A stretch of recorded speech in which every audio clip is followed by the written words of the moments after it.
바울은 이제 고린도 서신을 쭉 보게 되면은 결국 이 교회와 교회의 통일성, 교회가 어떤 곳이어야 되는가에 대해서 많은 고심을 하고 있었던 것 같습니다. 특별히 은사 문제로 인하여서 교회가 사분오열되고 있는 그런 모습을 보면서 어찌하든지 다양하게 성령의 필요에 의해서 성령님의 필요에 의해서 행하시는 그런 능력일진데 이러한 것들이 몸이신 교회를 위하여서 교회가 그리스도의 몸이라고 한다면 결국 머리이신 교회의 몸인 교회의 유익을 위해서 행사되어야 하지, 결국 어떤 개인이나 어떤 집단이나 무리를 위한 그런 것이 되어버린다면은 그것은 더 이상 성령의 일이 아니라 마귀의 일일 수밖에 없다고 바울은 피력하고 있습니다. 그래서 그런 성령이 행하시는 교회 전체를 유익한 은사라고 한다면 그것이 모든 이들을 위한 것이어야 하고 결국 그것은 사랑으로 표현되어야 되는 것 아닌가. 그래서 바울은 더 이런 은사들보다, 다양한 은사들보다도 더 좋은 것을 이야기한다고 하면서 13장의 사랑의 이야기를 쭉 이야기하고 있습니다. 사실 13장 말씀을 한번 볼까요? 13장 사랑장은 여러분이 너무도 잘 아니까 쭉 보게 되면 13장의 사랑을 얘기하면서 부정적인 반어법을 씁니다. 사랑은 이런 것이 아니며 이런 것이 아니며, 긍정적을 쓴다면 4절 말씀 사랑은 오래 참고 온유하며 이런 표현을 쓰고 있습니다만, 이런 것은 안 된다, 이런 것은 아니다, 이런 것은 아니다, 이런 것은 아니다 그런 표현을 쓰는데, 이 표현들을 가만히 한번 보셔요. 3절 말씀에 그런 표현이 나와 있습니다만은 이것이 유익을 주지 못한다면은 내가 아닌 다른 사람에게, 그리고 교회 전체에 유익을 주지 못한다면 결코 그것은 아무것도 아니라는 겁니다. 이게 사랑에 기초를 두어야 된다. 그건 이건 어떤 사랑으로 표현되는 어떤 그 교회 전체의 유익이 돼서 모든 사람이 이건 사랑의 마음을 확인할 수 있는, 사랑이라고 표현될 수 있는 그런 것이어야 하는 것이지, 그렇지 못하다면은 어떤 면에서 바울은 그런 우리가 10장에서 표현하고 있는 것처럼 결코 어떤 누구에겐가 그것이 상처가 되고 그 사람에게 도움이 되지 못한다면 바울은 뭐라고 그러죠? 나는 일평생 동안 그걸 하지 않겠다, 금하겠다. 남의 유익을 위해서 구하는 것이 곧 하나님께 영광을 돌리는 것이라고 고린도전서 10장 31절은 이야기하고 있는 것처럼, 이 사랑의 은사의 얘기도 그 유사하게 언급하고 있는 것이지요. 다른 사람의 유익을 구하는 것, 교회 전체의 유익을 구하는 것, 그래서 그것을 사랑이라는 단어로 표현되고 드러날 수 있는 것이어야 하는 것이 아닌가. 그래서 바울은 사랑을 쭉 얘기하면서 마지막에 우리가 잘 아는 것처럼 그런즉 믿음, 소망, 사랑 이 세 가지는 항상 있을 것인데 그 중에 제일은 사랑이라 이렇게 결론을 내립니다. 결국 사랑이어야 한다는 겁니다. 그리고 14장에 이제 넘어가게 되면은 예언과 방언을 이제 비교하면서 얘기를 하는데요. 14장 1절 한번 볼까요? 사랑을 추구하며 신령한 것들을 사모하되 특별히 예언하려고 하라. 현대어 성경을 한번 볼까요? 사랑을 최고의 목표로 삼으십시오. 그리고 성령께서 주시는 특별한 재능, 특히 하나님의 말씀을 받아 전하는 예언의 은사를 간절히 구하십시오. 보면은 이 꼴이죠. 사랑과 예언의 은사를 동일한 선상에 지금 두고 가장 좋은 것, 그것이 바로 사랑인데 그 예언의 은사가 활용되어지는 것을 통해서 드러나는 것은 결국 사랑이라는 거죠. 이게 결국 방언과 비교하는데요. 방언은 개인의 신앙에 유익을 주지만 그것은 그 누구의 교회 공동체에 유익을 주지 못한다는 겁니다. 오직 하면은 방언의 은사를 공동체에서 만약 하게 된다면 반드시 뭘 세워라?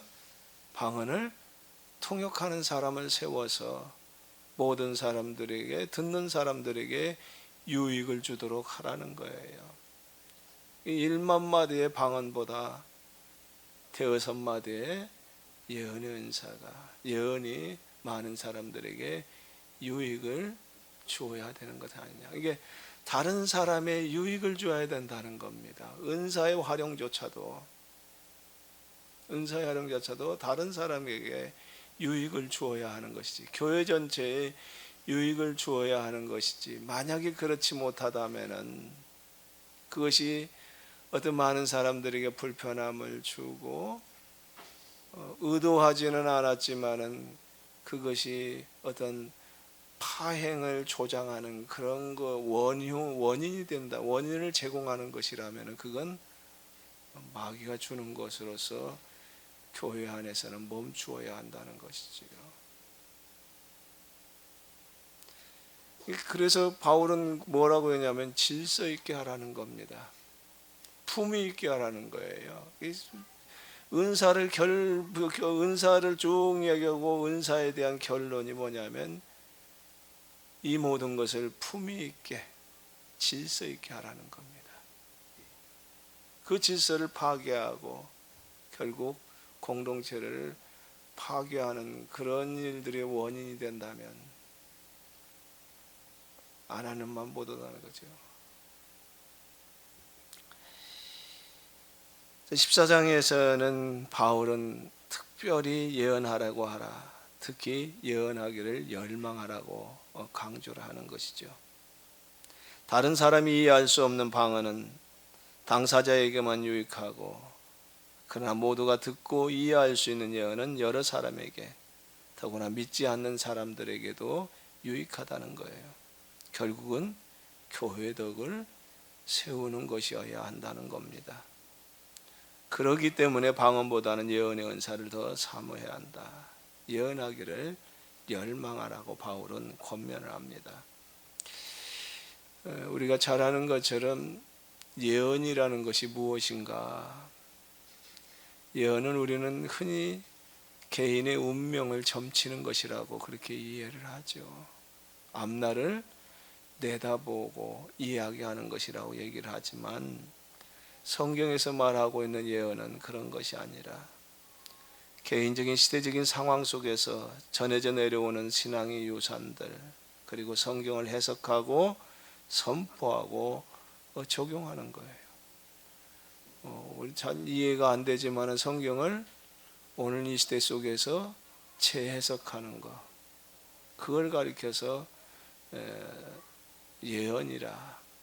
그래서 강목사님 말씀에 의하면은 예언과 가장 오늘 이 시대에 그 걸맞는 그런 단어를 쓴다면 설교라 그렇게 표현하시고 계시죠. 설교. 이게 설교는 오늘 이 시대 속에서 오늘의 상황 속에서 하나님의 말씀을 재해석하여 선포하고 적용하는 것이 곧 설교해야 되고, 그걸 감당하는 사람을 가리켜서 이제 설교자다. 설교자 이꼬로 예언자 그렇게 표현을 하고 있죠. 결국 설교는 어떤 면으로서는 성경에 대한 바른 이해가 전제되어야 하는 것이지요. 성경에 대한 바른 이해 그리고 바른 깨달음, 그런 것들이 전제되지 않으면 안 되는 것이죠. 결국 예언이라는 것은 잘못을 파악하고 잘못된 것을 깨닫고 옳은 대로 나아가는 길을 제시하는 거고, 그것은 교회 전체에 유익을 주는 것이죠. 바울은, 우리가 잘 아는 것처럼 바울은 당시 유대교 전통에서 성경을 새롭게 해석하여 가르치는 일에 전무하였고, 고린도전서 1장 말씀에 보게 되면은 그것을 바르게 이해하고 그것을 깨닫기 위해서 바울이 얼마나 진력하였는가를 1장에서 바울은 얘기하고 있어요. 바울의 사역에 있어서 이 설교하는 사역은 굉장히 중요시했고, 그랬던 것이죠. 그러면서 이제 이렇게 하라는 겁니다. 예언을 하려고 하는데 그 예언을 이렇게 하라고 하면서 여러 가지로 이제 제시하고 있는데요. 쭉 반복되는 단어가 있어요. 이 4장 14장 말씀에서 계속해서 반복되는 단어가 있습니다. 3절 말씀에 그러나 예언한 자는 사람에게 말하여 덕을 세우며 권면하며 위로하는 것이요. 3절, 그리고 4절, 방언을 말하는 자는 자기의 덕을 세우고 예언하는 자는 교회의 덕을 세우나니. 5절 볼까요? 나는 너희가 다 방언 말하기를 원하나 특별히 예언하기를 원하노라. 만일 방언을 말하는 자가 통역하여 교회의 덕을 세우지 아니하면 예언하는 자만 못하느니라. 12절 말씀 볼까요? 그러므로 너희도 영적인 것을 사모하는 자인즉 교회의 덕을 세우기 위하여 그것이 풍성하게, 그것이 뭐죠? 예언이죠. 풍성하기를 구하라. 17절 볼까요? 17절. 너는 감사를 잘하였으나 그러나 다른 사람은 덕 세움을 받지 못하느니라. 19절 볼까요? 19절. 그러나 교회에서 내가 남을 가르치기 위하여 깨달은 마음으로 5마디의 말을 하는 것이 1만 마디 방언으로 말하는 것보다 나으니라. 26절 볼까요?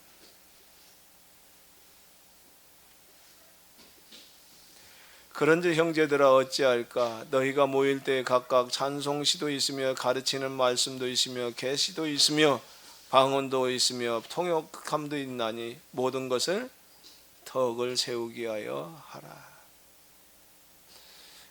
계속 강조하고 있는 게 뭐예요? 반복해서 교회의 덕을 세우라. 교회의 덕을 세우기 위하여 하라는 겁니다.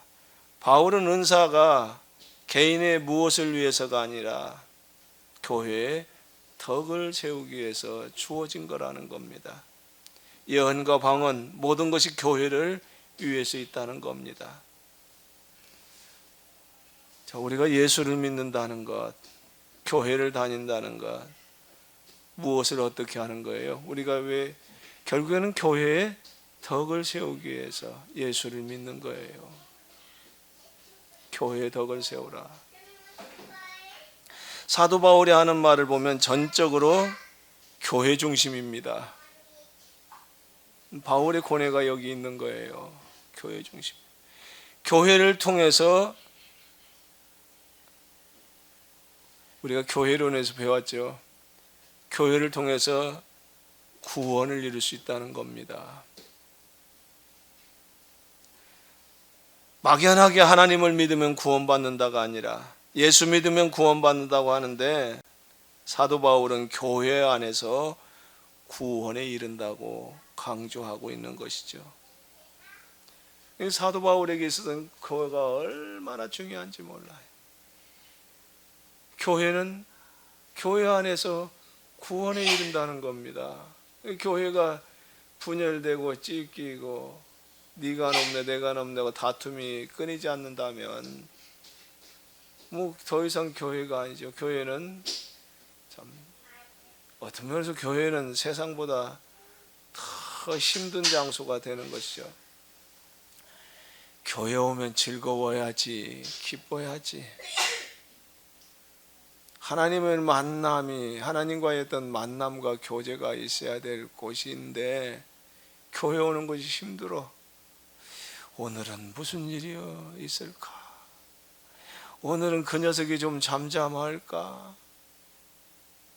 오늘은 또 무슨 다툼이 또 일어날까? 아이고, 교회 가는 것이 천근 만근 수십근이야.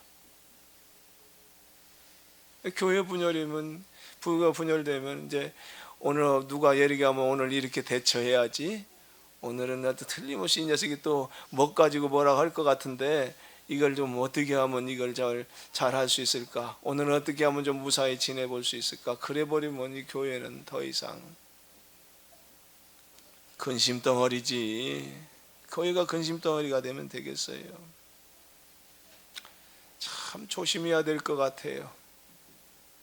어떤 하나님의 이름으로 공동체가 세워졌다면은 많이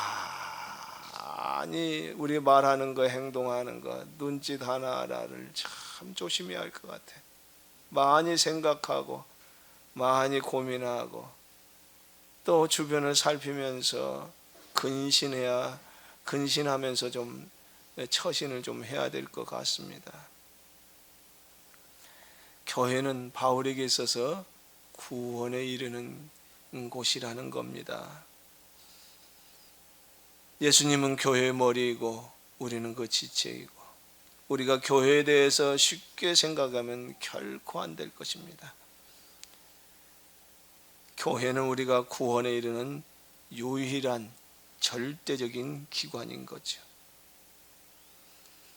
그러니까 교회를 어지럽히면 아주 곤란한 거예요. 이건 정말 심각한 겁니다.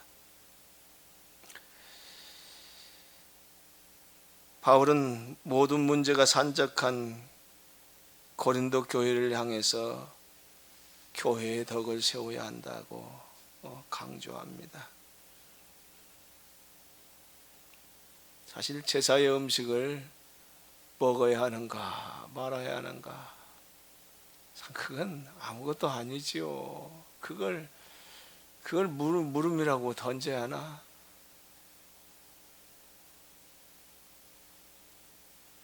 내가 하는 행동이 교회 누군가에게 상처가 된다면 나는 평생의 고기를 먹지 않겠다고 했던 사도 바울. 그 사도 바울이 말하려고 하는 것이 덕이 되느냐, 교회의 덕이 되느냐 안 되느냐. 예언도 좋고 은사도 좋고 방언도 다 좋은데 무엇이 기준이어야 하는가? 교회가 기준이어야 한다는 겁니다. 교회의 덕을 세우는 것이어야 한다는 겁니다. 자, 여기까지 우리가 바울이 고린도 전서를 통해서 바울은 무엇을 말하고 있었던가? 바울은 고린도 교회의 여러 가지 문제를 얘기하면서 얘기합니다. 사람을 자랑하지 말라. 하나님의 나라는 말에 있지 않고 오직 능력이 있다. 그렇게 얘기합니다. 자랑하며 떠들이대는, 저 잘났다고 떠들이대고 있는 그런 사람들을 향하여서 얘기하는 거예요. 능력이 있다. 실천하는 능력, 삶으로 살아가는 능력. 고린도서 15장 부활장에 가서 보게 되면 바울은 믿지 않는 사람, 부활을 직접 경험하지 못한 사람들이 결국에 가서 그들이 어떻게 그 부활하신 예수님을 만날 수 있고 그들에게 예수님의 부활을 증언할 수 있는가를 얘기하면서 뭐라고 얘기하냐면 그들의 삶을 통하여서 예수님의 부활이 증언되어야 한다는 겁니다. 그들의 삶의 변화를 보니까 예수님은 틀림없이 부활하셨어 라고 증언하게 된다는 겁니다. 초대교회 교인들이 삶을 통해서 예수님의 부활을 증언했죠. 예수님이 부활하신다는 사실을 많은 사람들이 초대교회 교인들의 삶을 보고서 예수님이 부활하신 게 맞구나라고 그들은 믿게 되었어요. 그들이 어떤 삶, 죽는 삶, 화형장에 죽어가면서 검투사의 칼날에 죽어가면서 단두대에 사지가 잘려서 나가는 그런 죽음을 맞이하는 그들의 모습을 보면서 죽음을 극복한, 죽음을 이긴 그러한 교인들을 보는 거예요. 그걸 보면서 부활하신 예수님을 믿게 된 거죠. 그들은 죽음을 극복하는 그 삶을 통해서 예수님의 부활의 증언자들이 된 것입니다. 오늘 우리는 어때요? 우리는 부활을 어떻게 증언할 수 있을까요? 부활을 어떻게 증언할 수 있을까요? 우리의 삶을 통해서 예수님이 부활하셨다는 것이 증언되어야 할 터인데 참 이런 데서 좀 어려움이 있는 것 같아요. 참 많이 생각하게 되는데요. 무엇이 우리를 증언할 수 있을까요? 이제 예수님의 부활을 증언할 수 있을까요? 죽음을 두려워하지 않고 정말 저 사람들을 보니까 정말 죽음을 두려워하지 않는 저 모습을 보니까 예수님이 부활이 맞구나, 부활하신 것이 맞구나. 죽음을 극복한 그들의 삶을 통해서 보았던 건데요. 부활하신 예수님을 믿는다면 우리가 가장 기도하면서 신앙생활을 제대로 하려고 하면서 늘 고민하는 것이 우리를 끊임없이 우리를 붙잡고 있고 우리 다리를 붙잡고 놓아주지 않는 한 녀석이 있는데 그게 바로 욕심인 것 같아요. 욕심을 초월한 사람. 그게 가능할까 그런 생각이 드는데요.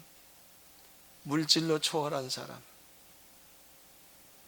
오늘 정말 이게 마지막이라고 생각하면서 정말 예수님의 가르침대로 살아보려고 부단히 노력하고 애쓰는 그러한 종말론적인 삶. 그것이 바로 우리를 예수님의 부활하심을 증언하고 살 수 있지 않겠는가 그런 생각을 해봅니다. 자, 바울은 끊임없이 얘기하잖아요. 8장에서도 지식은 교만하게 하며 사랑은 덕을 세운다.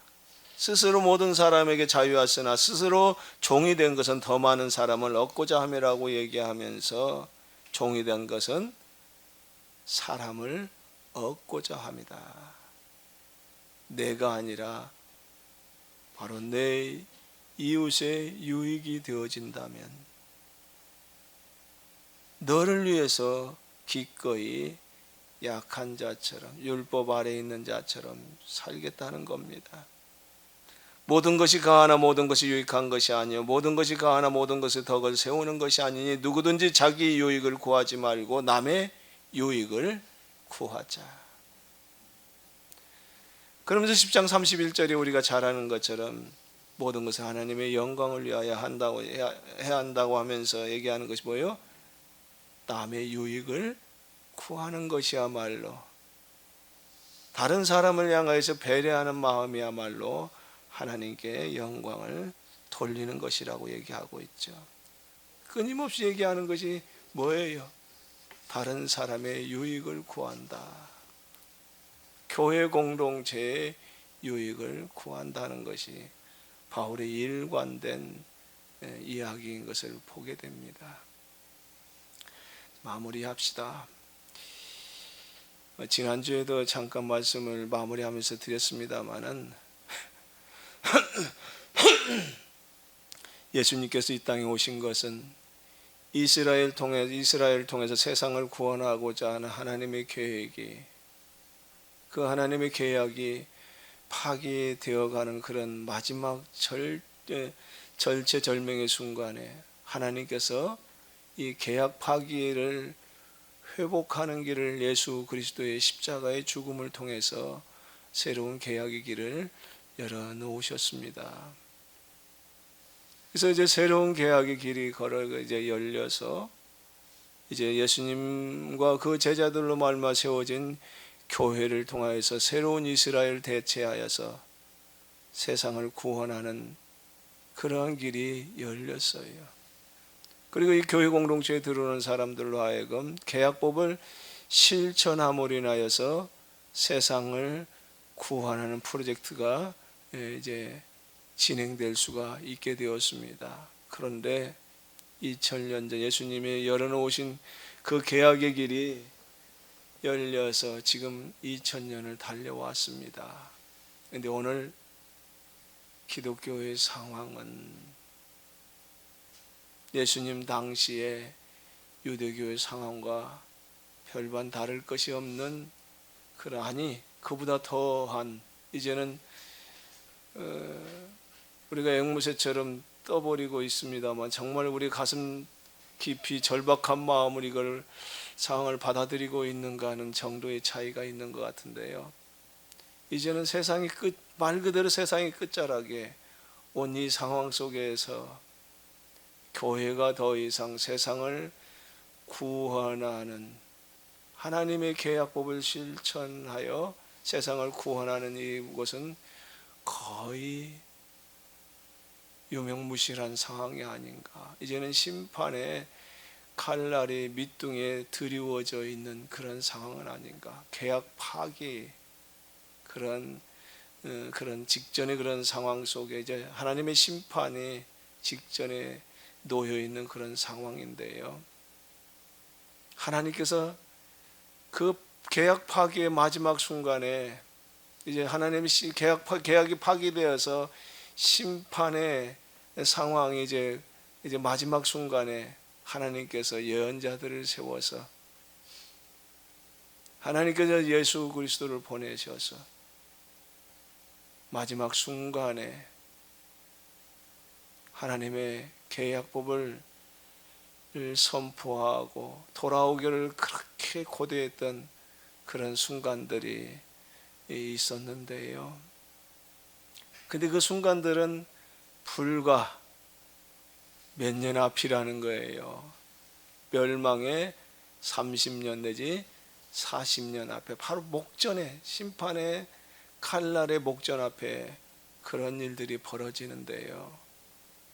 오늘 자연과학자들이 인류의 종말이, 세상의 종말이 작게는 25년, 길게는 30년, 50년 이쪽 이렇게 잡는데 어림짐작해 보건대 불과 몇 년이 안 남았어요. 하나님께서 마지막 이 심판, 계약이 파기되어서 이제는 끝자락에 있는 이런 상황 속에서 그래도 이것을 어떻게 좀 하나님의 은혜 가운데서 살려보고자 다시금 이 길이 좀 파기되지 않고 심판에 멸망하지 않고 이것이 정말 하나님의 계약법대로 실천하여 회복되어서 세상이 구원받을 수 있는 그 길이 열려져서 이것이 다음 세대로 그 다음 세대로 이어졌으면 하는 그런 열망이로 시작된 이 케노시스 계약 공동체는 이제 마지막 하나님의 희망이요, 우리 모두의 희망인 공동체라고 한다면, 그런 공동체라고 한다면 고린도 교회를 향하여서 그토록 끊임없이 외체되고 있는 교회 전체의 유익을 위해서,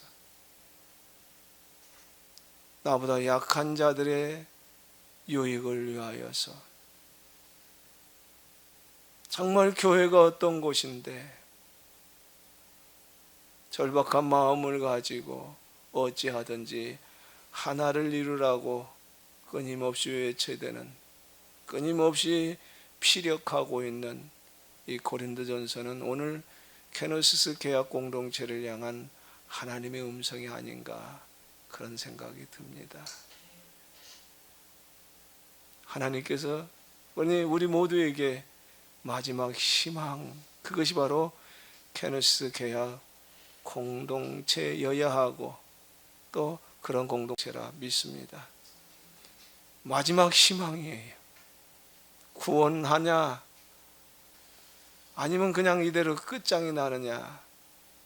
오늘 케노시스 계약 공동체의 일원들이 어떻게 하느냐에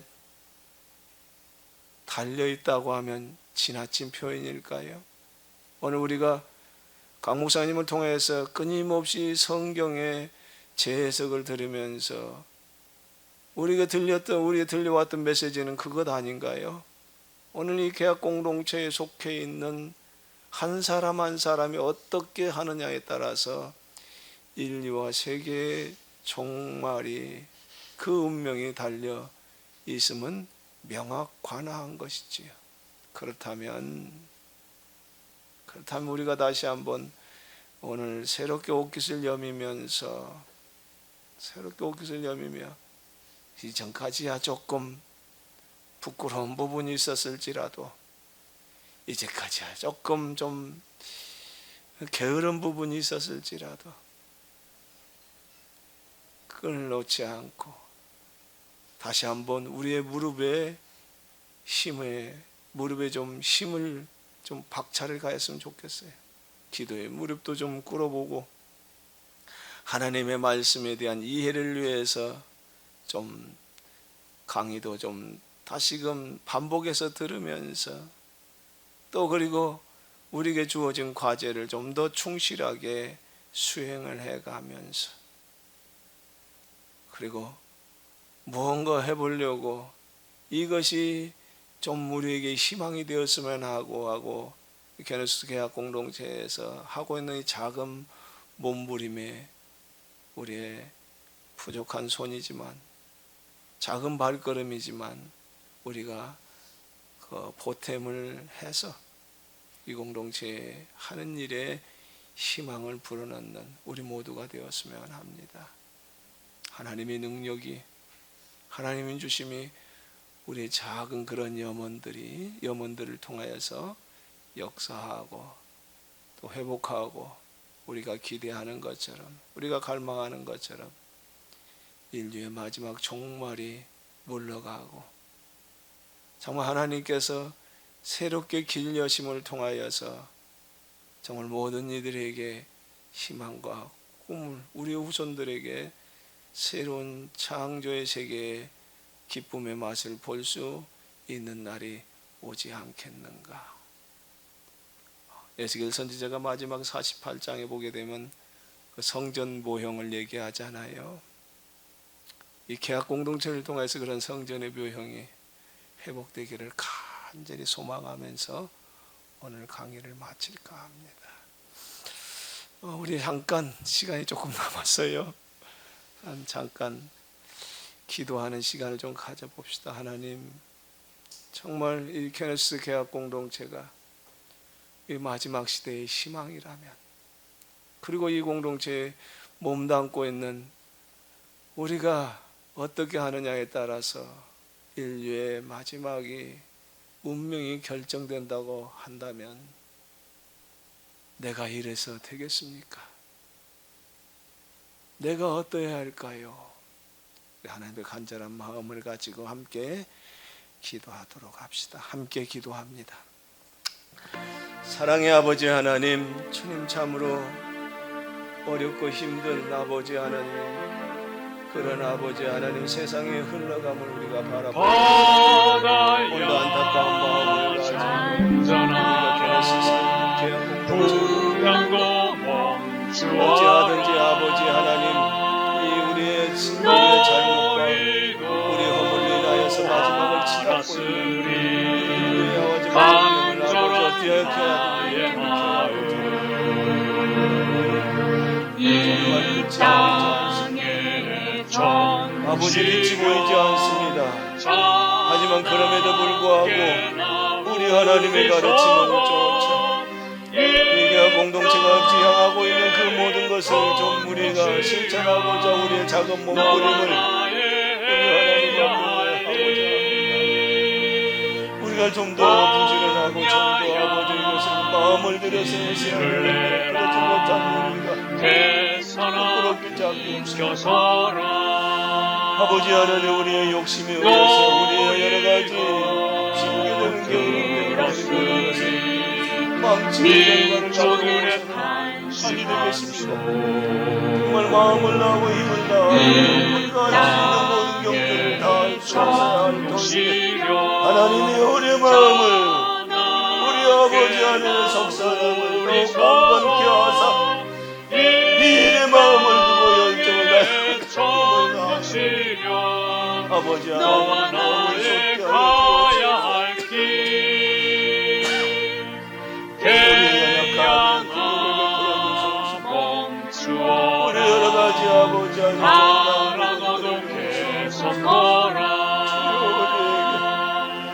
이 아니고서는 우리가 희망이 없으며 하나님 앞에 가서 위로함을 따라오니 이후에 우리의 삶이 더욱더 주님을 따르고 이 게네시스 지향하는 그 삶을 위하여서 우리가 힘을 다하게 하소서. 우리가 할 수 있는 모든 것을 다하게 우리 소원 이 땅에 천국 시련 너와 나의 존재 이유.